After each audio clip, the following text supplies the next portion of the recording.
Grand Rising, beautiful people.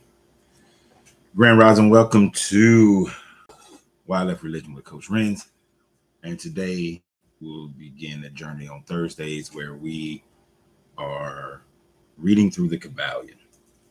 We're going to give some people a little bit of time to get onto the live. That way, we're not just reading the Kybalion, but then questions and answers and thought processes. We can get it all in there during this time frame. We are reading from the Kybalion by 3 initiates. This is the book, as you guys have requested, that we will read the Kybalion and go through this book. We are turning into a book club, obviously. Facebook, let me know how the sound is coming through. Deborah, you funny. Let me know how the sound is coming through. Let me know who you are, where you at. But we are reading through the Kybalion. Now, we're not going to read the foreword nor the introduction. We're going to start with the 7 Hermetic principles. Usually when I read a book, I read everything from as soon as you turn the page over. Copyright, everything.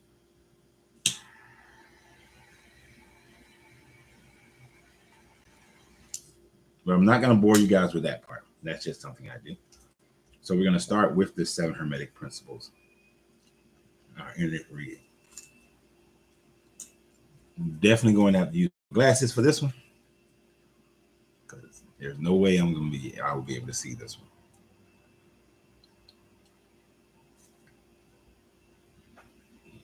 Now, if you've never heard of this book, let me know. If you've never heard of it, let me know if you've never heard of this book. Thank you for the stars, Deborah. I appreciate that, as always.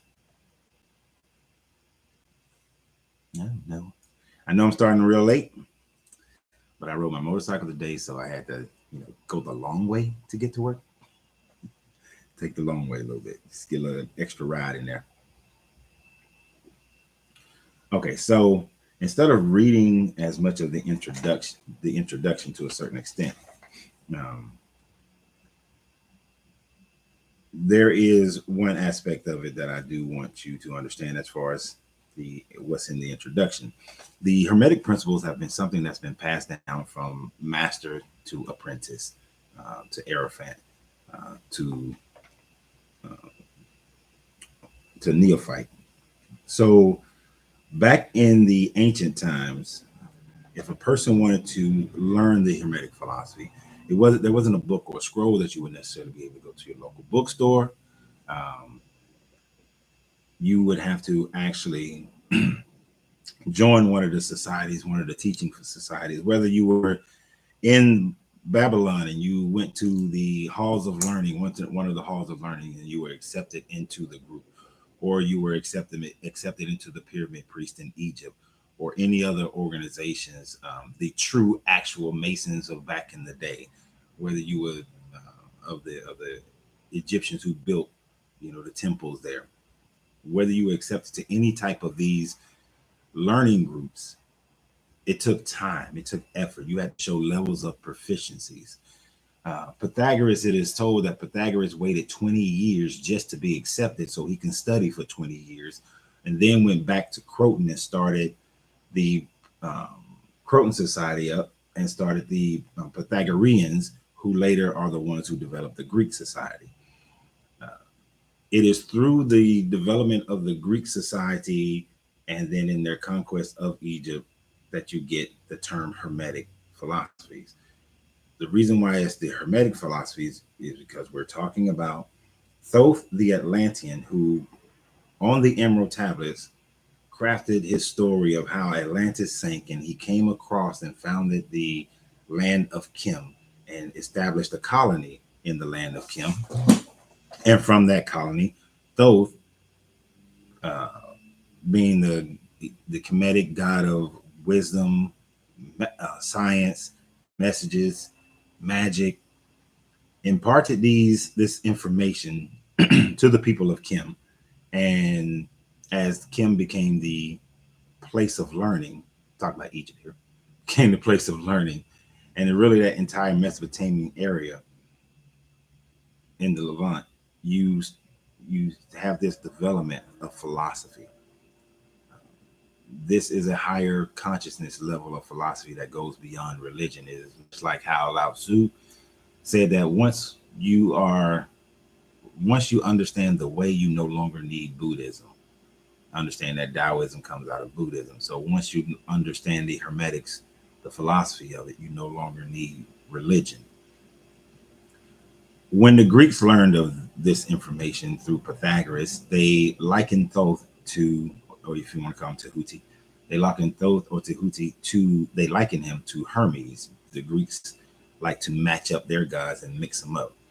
But there are some that say that Thoth reincarnated as Hermes in Greece. And this is why, and he has reincarnated 3 times. This is why he is called Hermes Trismegistus, the thrice great.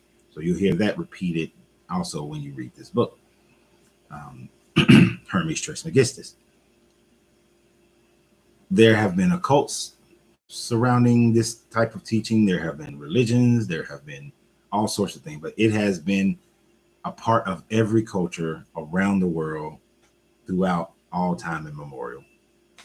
And we get Hermes because it is hermetic. When you say something is hermetically sealed, that means that it is without flaw. It is without flaw. So to give you an example, back in the day, if you went to a pottery and you would hold the pot up, if you see in the light, you can see where the pot had cracks in it, and then they would fill in the cracks. But if it had no cracks, then they would say that that pot was hermetically sealed. And so this term hermetism or hermetics is meaning it is sealed and perfect in this sealing. And I will say that I find very little fault, if any, in the Hermetic philosophy, because it is truly just the laws of the universe. There is no deity worship outside of yourself. And even in that, it is not about worship, it is about growth and understanding. So let us begin. I will, although we won't do the full introduction, within the introduction are the basic 7 Hermetic principles. And I think that it will be good for us to, instead of just starting with the first Hermetic principle, well, actually, we wouldn't be able to start with it. Oh, we did. You know, why am I thinking we've read this already? Anyway, within the introduction, there is information that we're going to go through. Now, my book has got notes and underlines and all sorts of things in it. Just going through talking about, it's going to take us, this is going to take us a minute to go through this book. It's going to take us a minute. So there's going to be a lot of Thursdays that we will go through this book. So, yeah, let's get started. Because we want to have a basic understanding of the 7 Hermetic principles as we go through this, because when I stop at certain points to talk about things or you ask questions, definitely I want to be able to, I'm going to talk, I may reference another principle, and I want you to at least have a base understanding of that principle. Although once we get to each principle, it becomes very deep in its understanding. So y'all ready? Are you ready? I don't know, which reading voice do you want? Which reading voice would you guys like? Would you like for it to be high pitched, like a very high, exciting voice? Like, hi, I'm reading this book.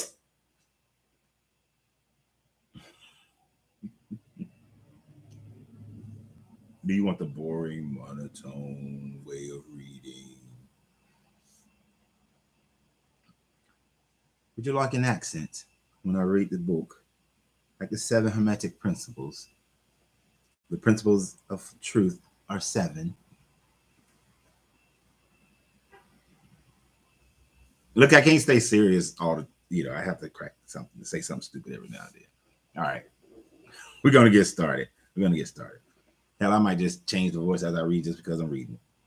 All right, so where we're going to start is where it breaks down the first 7 Hermetic principles, because all the introduction before that is really just talking about the general Hermetic philosophy, where it came from, how they say that it might have been a contemporary of Abraham and Moses, that they may have learned all this, but that's getting into a little bit of the author, whoever wrote this, own personal beliefs, instead of just getting to the nooks and crannies of it. No accents. Boy, do you not like my accent? I feel some kind of way. Maybe, you want me to sound like this, All right. All right, y'all quit playing. Let's get started. All right, the 7 Hermetic principles. The principle of truth are 7. He who knows these understandably possesses the magic key before whose touch all the doors of the temple fly open, the Kybalion. So each one will have this little quote right before it starts. The seven Hermetic principles upon which the entire Hermetic philosophy is based are as follows: the principle of mentalism, the principle of correspondence, the principle of vibration, the principle of polarity, the principle of rhythm, the principle of cause and effect, the principle of gender. These 7 will be discussed and explained as we proceed through these lessons. A short explanation of each, however, may as well be given at this point. The principle of mentalism.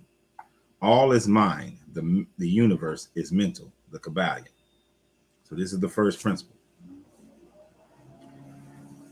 Let me turn this machine off.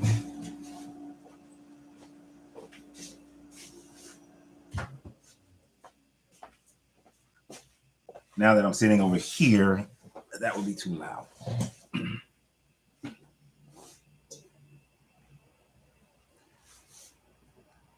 So the principle of mentalism, the all is mind, the universe is mental, the Kybalion. This principle embodies the truth that all is mind. It explains that the all, which is the substantial reality underlying all the outward manifestations and appearances which we know under the terms of the mental universe, the phenomenon of life, matter, energy, and in short, all that it is apparent to our material senses, is spirit, which in itself is unknowable and undefinable, but which may be considered and thought of as an universal, infinite living mind. It is also explained that the phenomenal world or universe is simply a mental creation of the all, subject to the laws of the created things, and that the universe as a whole and in its parts or units has its experience in the mind of the all, in which mind we live and move and have our being. This principle, by establishing the mental nature of the universe, easily explains all of its varied mental and psychic phenomenon that occupy such a large portion of the public attention, and which, without such explanations, are non-understandable and defy scientific treatment. An understanding of this great Hermetic principle of mentalism enables the individual to readily grasp the laws of mental universe and to apply the same as well-being and advancement. The Hermetic student is enabled to apply intelligently the great mental laws instead of using them in a haphazard manner. With the master key in his possession, the student may unlock the many doors of the mental and psychic temple of knowledge and enter the same freely and intelligently. This principle explains the true nature of energy, power, and matter, and why and how all these are subordinate to the mastery of mind. One of the old Hermetic masters wrote long ages ago, he who grasps the truth of the mental nature of the universe is well advanced on the path of mastery.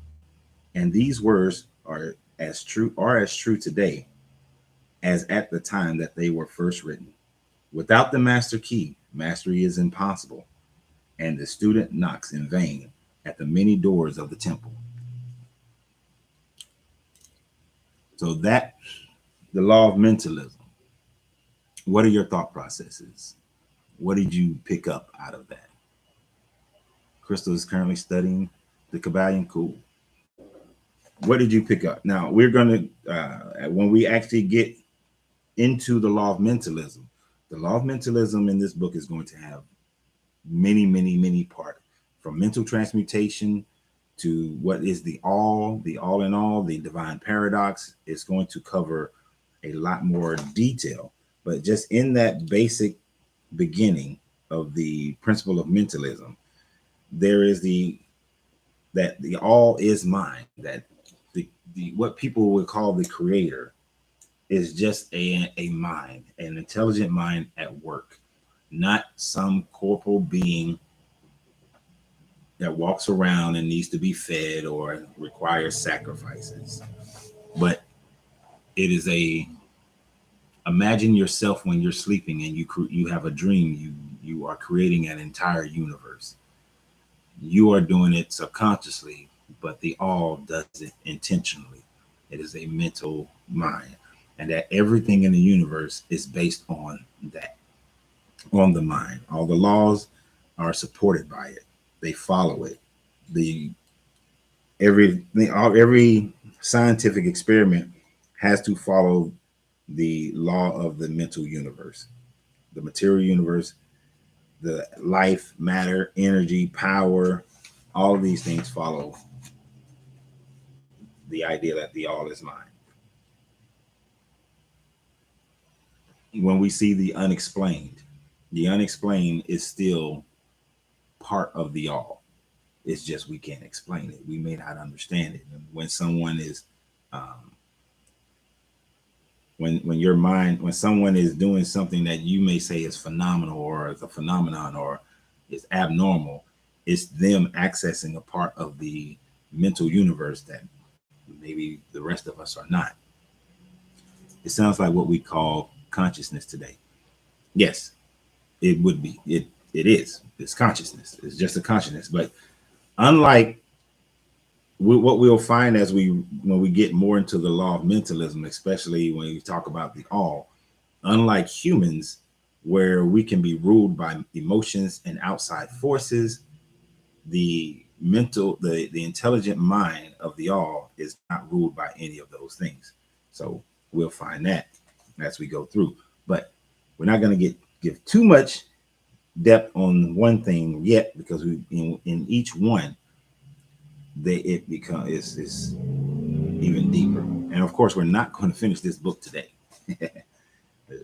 We'd be here all day.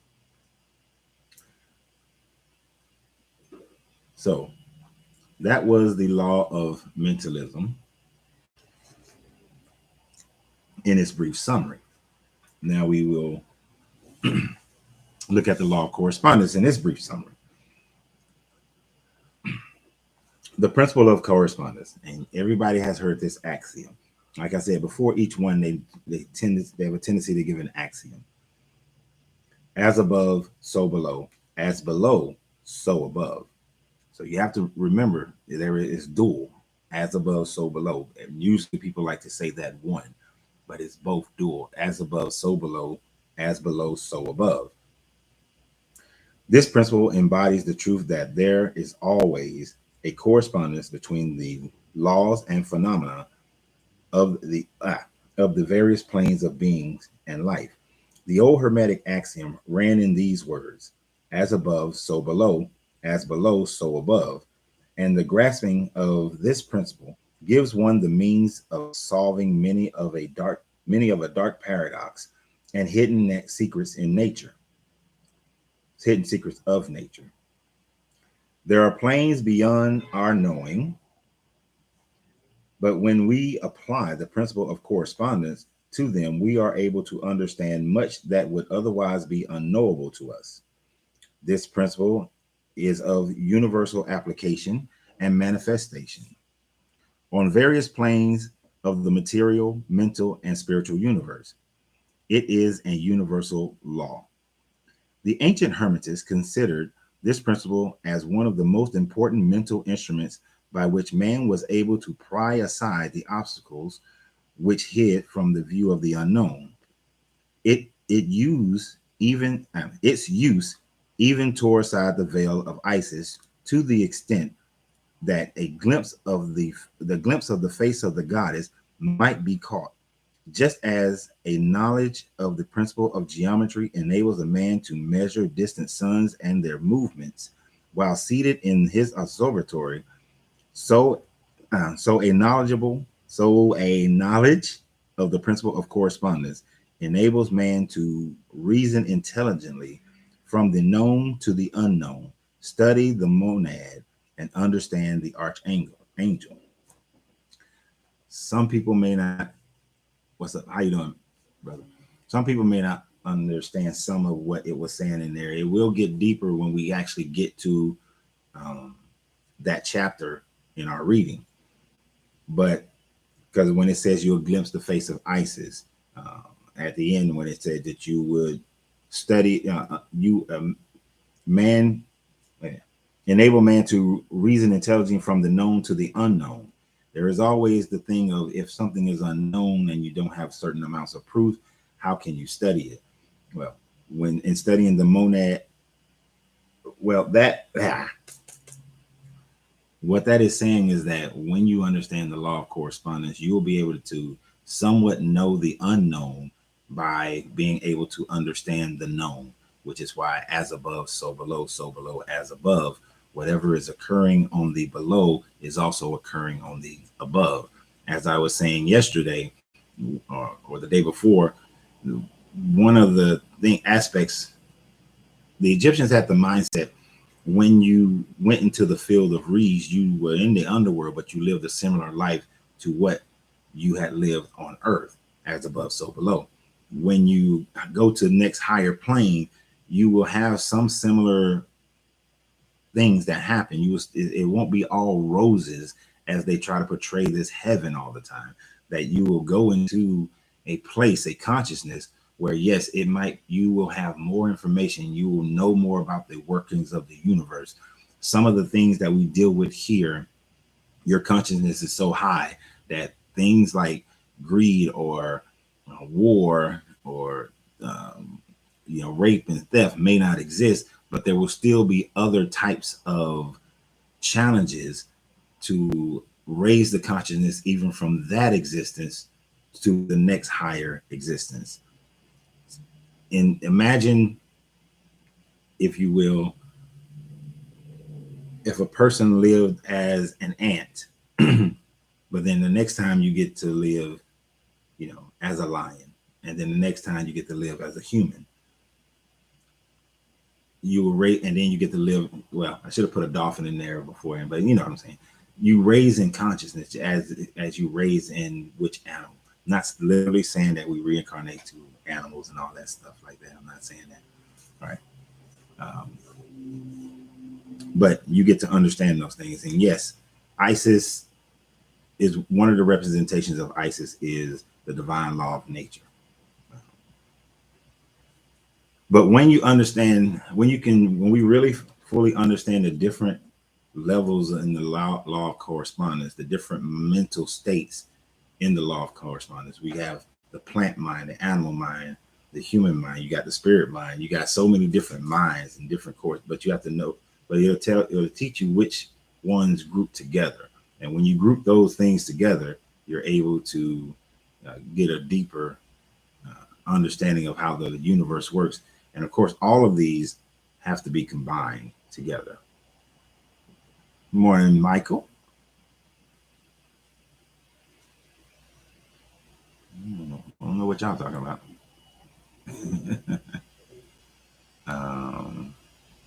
I don't want to miss anybody's questions if they had some. Why is this not scrolling?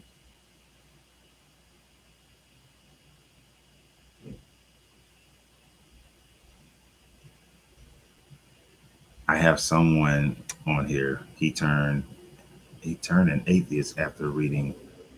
He turned to an atheist after reading the Bible. Okay. Deborah's driving. Cool. All right. Oh, I see what you're saying. Now, any questions, thoughts on the law of correspondence thus far.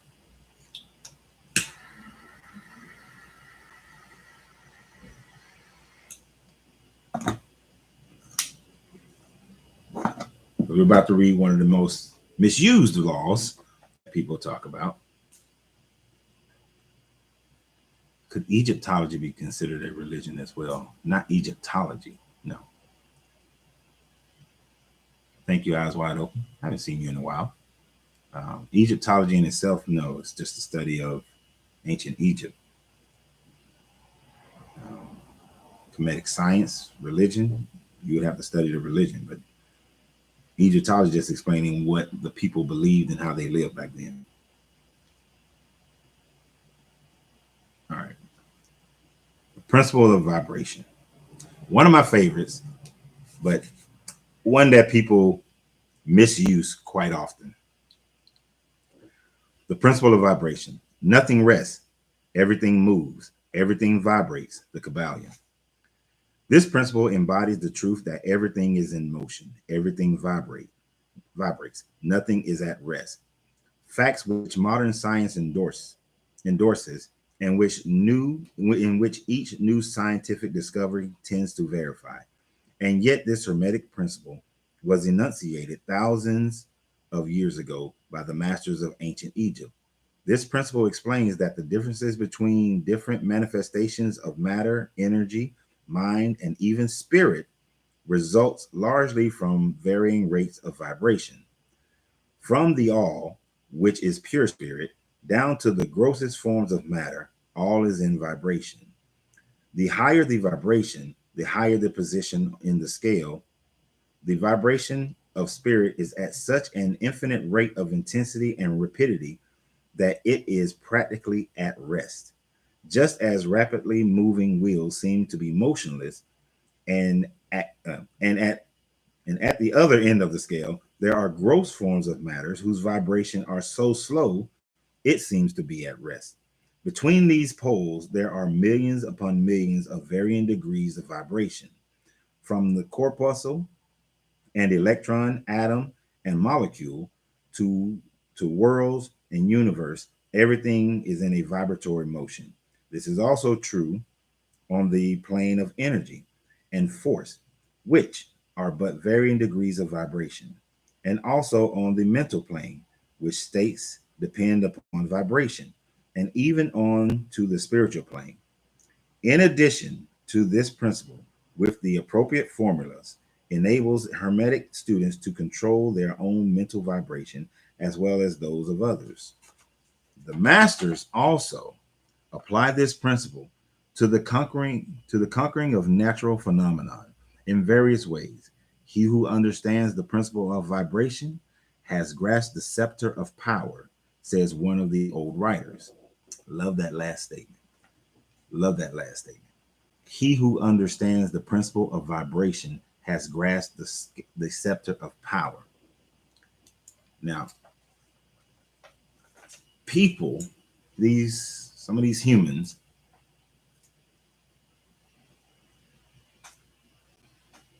we people have brought everything to them. People look at the chemists. Okay. I don't know who we people and what have we brought. But because I know I'm reading, some of y'all are typing stuff, so I'm trying to see what y'all type. Doesn't obviously represent law of nature. Gotcha. Okay. Okay, we'll talk about each other. But folks will attempt to religify anything. This is true. They will try to make anything into a religion. The law of vibration is one of those misused terms. It's kind of like how I hate how the term woke. Like I don't use the term woke anymore, right? Because originally that term was used to identify people who have walked away from traditional religions. But now the term woke is, oh, if you're got an issue with it, if you don't have it, if you're woke, if you accept everything from the LGBTQ, you're woke if you accept everything from the Me Too movement. You're woke if you accept everything from Black Lives. You're woke. If you accept the liberal political stance on everything, then you are considered woke. So they took that word, and yes, the transgender has taken that word as well. But all these different groups have taken that word and they have used it, misused it, in the same way that people have taken the ideas, the concept of the law of vibration and have misused it and abused it. I vibe with my tribe. Ooh, you know, you got to raise my vibration, and you don't even know what you're talking about. You don't even know how to raise your vibration without understanding the law of polarity, the law of cause and effect. You don't even know how to raise your vibration. You're just saying something that sounds good, you know. And I can understand when a person is near another person, they say I caught a bad vibe from them. You emotionally caught their emotional vibration and it didn't sit right with you. You're touching on it.